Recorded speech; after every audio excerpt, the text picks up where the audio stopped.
We always hear from Muslims that the Bible has been changed. First off, there is no evidence of this, and secondly, and more importantly, for the Muslims watching this, what does the Quran say about this topic? We'll go to the Quran and see what it has to say. So for the first question, according to the Quran, can the words of Allah be changed? Surah Yunus 10:64 says, "For them are glad tidings in the life of the present and in the hereafter. No change can there be in the words of Allah. This is indeed the supreme felicity." So there is no changing the words of Allah according to the Quran.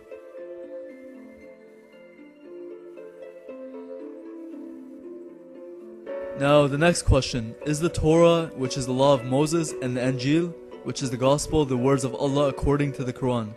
Surah Al-Ma'idah 5:46. "And in their footsteps we sent Isa son of Maryam, confirming the Torah that had come before him, and we gave him the Injil, in which was guidance and light and confirmation of the Torah that had come before it, a guidance and an admonition for those who guard." So according to this verse, when Jesus came, he confirmed the Torah, the law of Moses, that Allah gave to Moses. He confirmed it, which means what the Israelites had, according to this verse, was the true revelation given by Allah according to the Quran. And also according to this verse, Allah gave the gospel to Jesus. They were both the words of Allah. Surah Al-Nisa 4:163-164. "Verily we have inspired you as we inspired Nuh and the prophets after him. We inspired Ibrahim, Ismail, Ishaq, Yaqub, and Al-Asbat, Isa, Ayub, Yunus, Harun, and Sulaiman, and to Dawood we gave the Zabur. And messengers we have mentioned to you before, and messengers we have not mentioned to you, and to Musa Allah spoke directly." So the Gospel, the book of Job, the book of Jonah, the book of Solomon, the Psalms, and the books revealed to Moses are all the words of Allah according to these verses. Also, Allah spoke directly to Moses, something that in the Quran does not happen with any other prophet, including Jesus or Muhammad. So please, no more written by men's statements, because according to the Quran, it was revealed by Allah, but it was scribed by men, just as the Quran was scribed by men. So far what we see is that all these books from the Bible are the words of Allah according to the Quran. And remember, the words of Allah cannot be changed. Surah Yunus 10:94.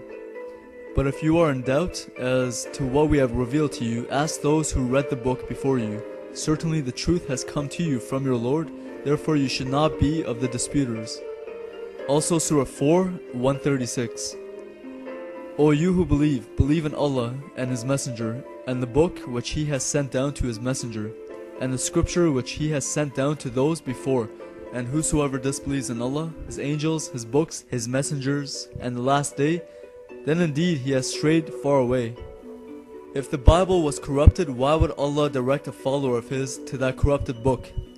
Why would He command that you believe all of His books if some of them are corrupted, especially after Allah saying that His words cannot be changed and that His words were the scriptures before the Quran was revealed?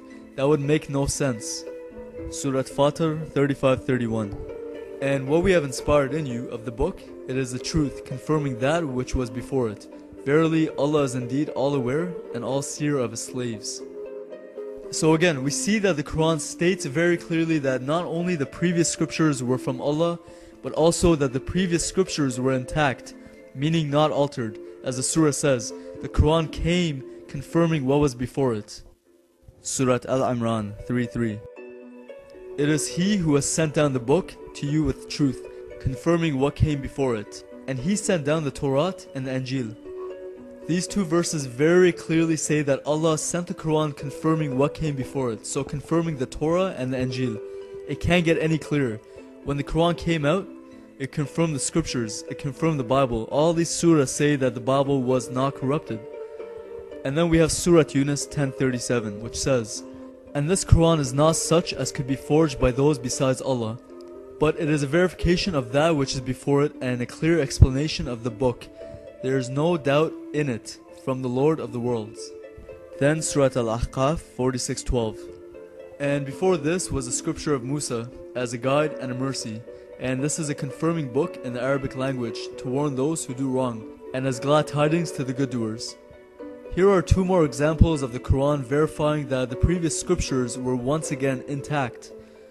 There are so many more verses where the Quran confirms the scriptures that came before it. I think the verses I posted from the Quran are enough, but I will post some other verses from the Quran that I haven't already shown in this video, and if you want you can take these verse numbers and search them on your own. Okay, so from these verses I think it's pretty clear that 1. Allah's words according to the Quran cannot be changed. 2. The Torah, the Injil, the writings of David, Solomon, Job, etc., etc.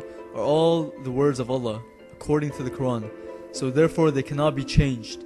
3. Not only did Jesus confirm the scriptures that came before him, but so does the Quran confirm them. So again, why would Allah tell you to go to a corrupted book?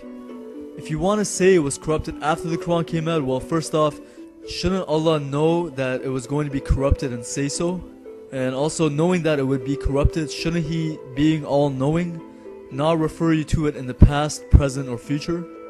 Also, if it is corrupted, shouldn't He say that it is corrupted? And say it very clearly, but again, it confirms the previous scriptures and says nothing about any corruption. Also, on the topic of it being corrupted after the Quran came out, that's impossible. We can compare our Bibles today to the Dead Sea Scrolls, which were written around 700 to 1000 years before the Quran, and they match with what we have today. And then there is the Greek translation, the Septuagint, which was done around the 2nd century or 3rd century BC. Then there is the Aramaic translation called the Peshitta, done around the 2nd to the 4th century AD. Then there is the Latin Vulgate, done around the 4th century AD. And then for the New Testament, there are over 5,000 early Greek manuscripts of the New Testament. Plus, there are many translations which came before the Quran, like the translations into Latin, Syriac, etc. So altogether, there are about 24,000 ancient manuscripts which predate the Quran for the New Testament, which all coincide with what we have in our Bibles today. If there are any differences in the Greek manuscripts, they are explained in the footnotes, and they are always minor, nothing doctrinal or of any importance. So with all that being said, simple logic can only give you the conclusion that according to the Quran and other historical documents, the Bible couldn't have been corrupted. So then comes the question, if the Quran confirms the Bible, why do Muslims say it is corrupted? The reason Muslims say that the Bible is corrupted is because they have no choice. They have to say it's corrupted because if the Bible is not corrupted, then the Quran is obsolete. But again, from what we see in the Quran, it tells you to go to the Bible, and it says that it was intact. It doesn't say anything about it being changed. If you're a Muslim watching this, you should really give this some thought, because as we have seen from this video, nowhere does the Quran give any indication of any corruption. Again, it's the opposite. The Quran actually confirms the Bible. I know I keep repeating myself, I just want to get the point across. Now, I want to take a moment for any Muslims watching this who might not understand the reason for the crucifixion. God is holy and perfect, and there is none like Him. We're not holy or perfect, and we are all alike. We all fall short of God's glory. God's standards are perfection and nothing less. He will not settle or lower Himself to man's standards. You can see God's standards starting in the Garden of Eden. God gave man free will to either follow His command that leads to life, or to do our own will, which leads to death. Again, God's standards are perfection. He will not settle for less, which is why it took one sin, one act of disobedience for Adam to be cast out of the garden. With this one sin came a shadow of what was to come later, animal sacrifice for the forgiveness of sin. Genesis 3:21 says that to clothe Adam and Eve's nakedness, in other words, to atone for their sin, God sacrificed an animal as a substitute to His wrath upon them. Then when the Torah came, God said that the way to receive forgiveness of sin was through the blood of the sacrificed animal, which had to be sacrificed in the temple in Jerusalem. These sacrifices were symbolic, a shadow of what was to come, which is the final sacrifice, which is the Messiah crucified. Man sinned, so a man had to take the punishment for sin.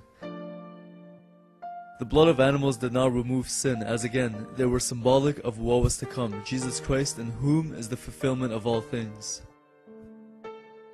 Now, since I'm running out of time, I'm going to have something on the screen for you to read, so just push pause to read it. Bless you all.